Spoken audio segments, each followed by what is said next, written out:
आपकी अदालतमध्ये भारतीय जनता पक्षाचे राष्ट्रीय अध्यक्ष जे.पी. नड्डा यांच्यावर आरोप आहे की हे सहकारी पक्षांचा विश्वासघात करतात. नड्डाजी, तुमचा राजकीय प्रवास बिहारमधून सुरू झालाय. लोक म्हणतात की तुम्ही अर्धे बिहारीच आहात. खूप मेहनत घेतलीत. तुम्ही बिहारमध्ये सरकार बनवलं. मोदीजी म्हणाले, नड्डाजी तुम्ही पुढे व्हा, आम्ही तुमच्यासोबत आहोत. पण ते सरकारच गमावून बसलात. आम्ही ना कोणाचा गळा आवळतो, ना आम्ही कोणाचीही घुसमट होऊ देतो. आम्ही सगळ्यांना एक जे फ्रेमवर्क बनतं. मी एक एक करून तुम्हाला उदाहरण हो. देतो. नितीश कुमार मुख्यमंत्री होते आणि तुम्ही निवडणुका दरम्यान म्हणत होतात, बिहारमधले सर्वात विश्वसनीय नेते नितीश कुमार आहेत. आमच्या सोबत आहेत, आमचे आहेत आणि आमचेच राहणार. पण त्यांनी तर पलटी मारली. वन फन मॉर्निंग, आता तुम्ही जे शब्द वापरलेत की त्यांनी ती मारली. पलटी. हो, पलटी मारली.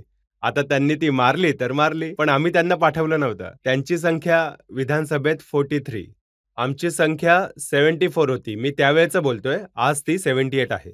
आमची संख्या त्यांच्यापेक्षा जास्त आहेत. पण असं असून सुद्धा आम्ही नितीशजींना मुख्यमंत्री बनवलं.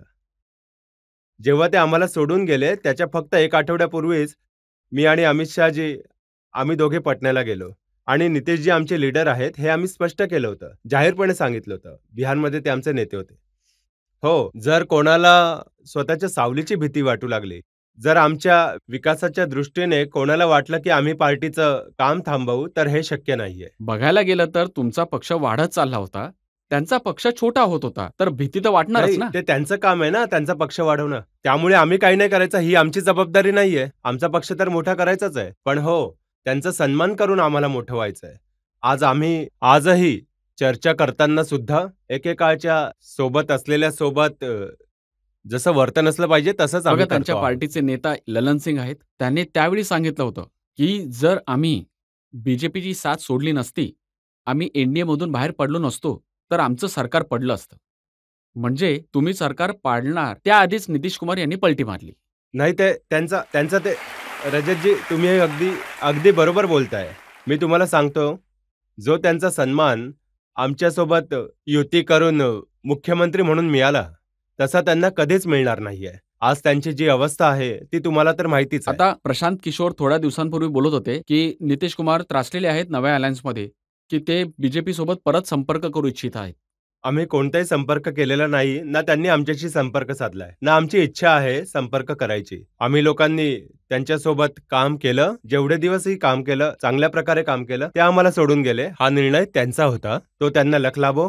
आम्ही आमच्या पक्षाला पुढे नेण्यासाठी पूर्ण जोर लावतो आहोत आणि बिहारमध्ये आम्ही एकटेच पुढे जाऊ, हे तुम्ही सुद्धा लक्षात ठेवा. आणि जे मित्रपक्ष आमच्या अलायन्सचे एनडीएचे आहेत त्यांना सोबत घेऊन पुढे जाऊ. आता असं तर नाही की तुम्ही जेडीयूच तोडाल? कोणालाही आपल्या परिवाराला एकत्र ठेवणं ही त्यांची जबाबदारी आहे. जर लोकांना आमच्याकडे यायचं असेल तर आम्ही त्यांना अडवत नाही, पण आम्ही तोडफोड करतो किंवा तोडतो असं नाहीये. हे बघा, ही खूप इंटरेस्टिंग गोष्ट आहे. तुम्हाला तुमचा परिवार सांभाळता येत नाही आणि वर बोलायचं की आम्ही त्यांच्यावर नजर ठेवतो. हा कुठला न्याय आहे? आता हीच तक्रार उद्धव ठाकरेंची सुद्धा आहे. त्यांचं म्हणणं आहे की वचन दिलं होतं 2.5 वर्ष मुख्यमंत्री राहू, पण तुम्ही वचन पूर्ण केलं नाहीत आणि उद्धव ठाकरेंनी त्यावेळी स्टेटमेंट दिलं होतं की बीजेपीने माझ्या पाठीत सुरा भोसकला. हे बघा, अगदी अगदी चुकीचं विधान आहे. बीजेपीचा त्यांनी विश्वासघात केला. विधानसभेचं कॅम्पेन होतं. या कॅम्पेनमध्ये प्रत्येक ठिकाणी प्रत्येक मंचावर सांगण्यात आलं, देवेंद्र फडणवीस यांना मुख्यमंत्री म्हणून आम्ही प्रोजेक्ट केलं होतं. त्यांच्या नेतृत्वाखाली निवडणूक लढवली जात होती. त्यांच्या नेतृत्वाखालीच प्रत्येक ठिकाणी भाषणात सांगितलं गेलं की वर नरेंद्र, म्हणजे दिल्लीत नरेंद्र मोदीजी आणि खाली देवेंद्र. त्यावेळी शिवसेनेचे सगळे मोठे नेते मंचावर उपस्थित असायचे. कधी कोणी हरकत घेतली नाही. कोणत्याही मंचावर 2.5 वर्षाची गोष्ट नाही झाली. पाठीत सुरा तर त्यांनीच आमच्या ते मारलाय आणि एक प्रकारे विश्वासघातच केलाय. त्यांना सरळ मुख्यमंत्री बनायची हाव सुटली होती. त्यांच्या आयुष्यातली खूप मोठी इच्छा होती जी पूर्ण होणार होती. हे त्यांचं चरित्र राहिलंय. बघा नड्डाजी, आता तर तुम्ही एका शिवसैनिकाला मुख्यमंत्री बनवलं आहेत, एकनाथ शिंदेंना. हो. मग आधीच उद्धव ठाकरेंना बनवलं असतं तर भांडणच झालं नसतं. आमच्यातर्फे युतीमध्ये देवेंद्र फडणवीस यांना पुढे करून निवडणूक लढवली गेली होती. म्हणून देवेंद्र फडणवीस यांनाच आम्ही मुख्यमंत्र्याच्या रूपात प्रोजेक्ट केलं होतं. हे आता तुम्ही एकनाथ शिंदे यांचा विषय काढलात. ही तर नवीन युती आता तयार झाली आहे ना. या नव्या युतीत मग आता ते मुख्यमंत्री बनले. बघा, शिवसेना छोटी होत चालली होती. इथे सुद्धा हीच स्थिती होती आणि भारतीय जनता पक्ष महाराष्ट्रात मोठा होत चालला होता. त्यामुळे त्यांना भीती वाटली असेल ना, की आपल्या पक्षाला खाऊन टाकतील. आता मी त्यांना ट्विटर करू, मी त्यांना सल्ला द्यावा, हे माझं माझं माझं काम नाहीये. पण त्यांना हे पाहावं लागेल, की ते छोटे का बनत चालले आहेत. मोठं होण्यासाठी त्यांना स्वतःला काहीतरी काम करावं लागेल.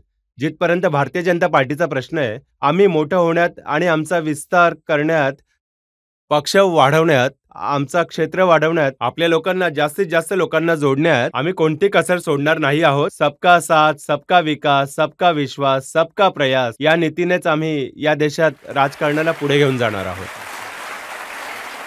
नड्डाजी ते छोटे होत होते, पण हळूहळू होत होते. तुम्ही एकाच फटक्यात 40 आमदार फोडून त्यांना अगदीच लहान करून टाकलं. परिवार सांभाळणं कोणाचं काम होतं?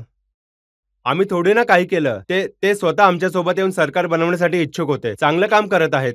महाराष्ट्र परत ट्रॅकवर येतोय. विकास परत गती पकडू लागलाय. भ्रष्टाचारमुक्त सरकार बनून आज लोकांच्या सेवेत रुजू झालंय. चांगल्या कामासाठी आम्ही तडजोड केली आहे. तुमचा परिवार सांभाळायचा होता तुम्हाला. तुम्हाला खबरच लागत नाही. आम्ही काय करू त्यात? तुम्ही जर तुमच्या मंत्र्यांना भेटणार नाहीत, तुम्ही तुमच्या मंत्र्यांना तासनतास ताटकळत ठेवाल. तुम्ही तुमच्या सोबत्यांना विश्वासात घेतलं नाही हे बघा, आणि त्यांचा दावा आहे की शिंदेजींसोबत 7-8 आमदारच होते. बाकी सगळे आमदार देवेंद्र फडणवीसांनी पैसे देऊन, ते खोका म्हणतात, खोके देऊन विकत घेतलेत. आता तुम्ही आरोप करताय, मी तुमच्यासोबत नाहीये म्हणून मी भ्रष्टाचारी ठरलो, हे असं होऊ शकत नाही ना. नाही, पण फडणवीस यांच्या पत्नी आहेत अमृताजी, त्या म्हणाल्या होत्या की देवेंद्र फडणवीस काळा कोट घालून, शेरलॉक होम्स सारखे गॉगल घालून रात्रीच्या अंधारात जायचे आमदार फोडण्यासाठी. नाही, हे बघा, युती होण्यापूर्वी काही गोष्टी गुप्त ठेवल्या जातात. त्यामुळे गुप्तपणे भेटीगाठी घेणं हे होतंच. पण हे काळा गॉगल घालून वगैरे असं काही आमच्या कानावर तर नाही आलंय आणि त्याची मुंबईत याची काही गरज सुद्धा नाहीये. आम्ही कुठेही, कोणत्याही गुप्त जागी कुठेही बसू शकतो आणि भेटीगाठी करू पण एक शकतो. रहस्य आहे जे तुम्हाला उघड उघड करावंच लागेल. देवेंद्र फडणवीस यांनी महत्वाची भूमिका बजावली एकनाथ शिंदेंना बीजेपी सोबत आणण्यासाठी. म्हणजे घोडी फडणवीस यांनी सजवली आणि तुम्ही शिंदेजींना घोडीवर बसवलं. हे बघा, देवेंद्र फडणवीस यांनी घोडी स्वतःसाठी सजवली नव्हती. कारण ज्या प्रकारचं वातावरण होतं आणि पुढे जे सरकार बनणार होतं, त्यात एकनाथ शिंदेजींनाच मुख्यमंत्री बनवायचं होतं, हे ठरलेलं होतं. म्हणून त्यांनाच मुख्यमंत्री बनवलं गेलं. पण हे तरी सांगा की उपमुख्यमंत्री बनण्यासाठी त्यांच्यावर दबाव का टाकण्यात आला? तुमचाच फोन आला होता, ते तर प्रेस कॉन्फरन्स हो, करत होते. हो. त्यांची त्यांची इच्छा नव्हती की उपमुख्यमंत्री व्हायची. पण आम्हाला वाटलं की एक अनुभवी व्यक्ती, ज्यांना महाराष्ट्र राज्याची चांगली जाण आहे, ज्यांनी महाराष्ट्राचा कारभार आणि सर्व काही स्वतः चालवलेलं आहे, तो या मंत्रिमंडळात असेल तर बरं होईल. आणि मग त्यांच्या स्टेटसनुसार आता मुख्यमंत्री तर एकनाथ शिंदे यांना बनवण्यात आलं होतं. म्हणून त्यांनी उपमुख्यमंत्री म्हणून काम करावं. आणि खरंच मी देवेंद्र फडणवीस यांचं कौतुक करेन. मी त्यांना शुभेच्छाही देईन. एक कार्यकर्ता म्हणून मी त्यांना जे काही सांगितलं, त्यांनी कोणतीही लाज, लज्जा न बाळगता, कोणतीही अट न ठेवता, कोणतेही आढेवेढे न घेता, हा तुमचा आदेश आहे, मी याचं पालन करेन. आणि मग त्यांनी उपमुख्यमंत्री पदाची जबाबदारी स्वीकारली. मग आता काही शक्यता आहे उद्धव ठाकरेंसोबत मैत्री होण्याची? शिवसेनेचे दोन्ही गट एकत्र येतील आणि बीजेपी सोबत निवडणूक मला लढवतील? वाटत नाही अशा प्रकारची कोणतीही परिस्थिती उद्भवेल. कारण ज्या प्रकारचा व्यवहार, वातावरण तयार झालंय आणि आम्हाला पुढे जायचं आहे. आणि पुढे जाण्यासाठी आम्ही कोणतीही तडजोड करावी अशी काही गरज नाहीये. आम्ही कायम पुढे जात राहू आणि यांच्यासोबत आमची चांगली युती आहे आणि हीच युती घेऊन आम्हाला पुढे जायचं आहे. पंजाबमध्ये तुम्ही बऱ्याच तडजोडी करून सुद्धा पुढे जाऊ शकला नाहीत. आता आम्ही प्रगती करू. बघा, 73 जागा लढवल्यात आणि फक्त 2 जिंकल्या. या आधीची जी विधानसभेची निवडणूक होती, सगळेजण म्हणत होते की अकाली दलाची साथ सोडा. त्यांची स्थिती चांगली नाहीये. तुम्ही एकटे निवडणूक लढवा. पण आम्ही लोकांनी एनडीएच्या धर्माचं पालन करताना पंतप्रधान मोदीजी म्हणाले नाही. Akali Dal is the one of the oldest partners. Prakash Singh Badal हे सर्वात जुने सहकारी आहेत आणि त्यांचा आदर करायचा म्हणून आम्ही त्यांची साथ नाही सोडणार. निवडणुकीत आमचं नुकसान होईल, आम्ही नुकसान सहन करायला तयार आहोत, पण आम्ही साथ नाही सोडणार. त्यांच्यासोबत आम्ही निवडणूक लढलो, नुकसानही झालं, आम्ही विरोधी पक्षात बसलो. पण प्रश्न एवढाच नव्हता. बघा, ही आमची अलायन्स होती, ते आमचे पार्टनर होते. कृषी कायद्याच्या मुद्द्यावरून हरसिमरत कौरजी, ज्या आधी मंत्री होत्या, त्या कॅबिनेटमध्ये सामील होत्या जेव्हा हे कृषी कायदे पास झाले. त्यांनी यात आपलं योगदान दिलं आहे हे कृषी कायदे पास करण्यात. नंतर जेव्हा विरोध होऊ लागला तेव्हा अकाली दल आमच्यापासून वेगळे झाले. आम्ही म्हणालो तुम्हाला जायची इच्छा असेल तर तुम्ही जा.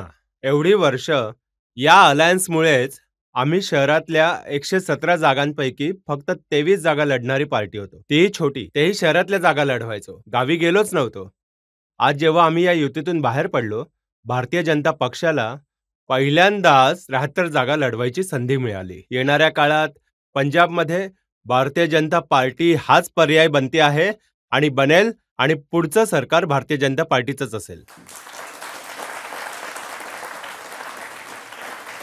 नड्डाजी, तुम्ही मित्रांविषयी जे काही बोललात ते ऐकायलाच खूपच चांगलं वाटतंय. पण फॅक्ट काय आहे? गेल्या 8 वर्षात 19 पक्ष असे आहेत जे एनडीएचा भाग होते आणि साथ सोडून निघून गेलेत. आम्ही कोणालाही काढलेलं नाहीये आणि नाही आम्ही कोणाला काढणार आहोत. नड्डाजी, तुमचं एक स्टेटमेंट माझ्याकडे आहे.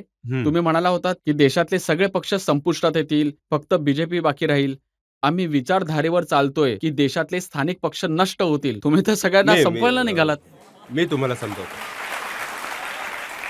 सर्वात आधी आपण समजून घेतलं पाहिजे की राष्ट्रीय पक्ष हळूहळू का प्रगती करत आहे. काँग्रेस पक्षाने राष्ट्रीय पक्ष असून सुद्धा कधी राज्याच्या गरजा समजून नाही घेतल्या. तुम्ही बघा, तमिळनाडूत काँग्रेसचं सरकार असायचं, सगळे मुख्यमंत्री काँग्रेसचे असायचे. 60 वर्षापूर्वी एका रिजनल पक्षाने त्यांना सत्तेतून काढलं. त्या घटनेला 60 वर्ष होऊन गेली तरी काँग्रेस तिथे परत नाही जिंकू शकले. आंध्र प्रदेशात काँग्रेस पक्षाचं सरकार निवडून यायचं. आंध्र प्रदेशाचं तुम्ही विभाजन केलं, ना आंध्रात उरलात ना तेलंगणामध्ये राहिलात. दोन्ही ठिकाणी तुम्ही गेलात. कोण आलं?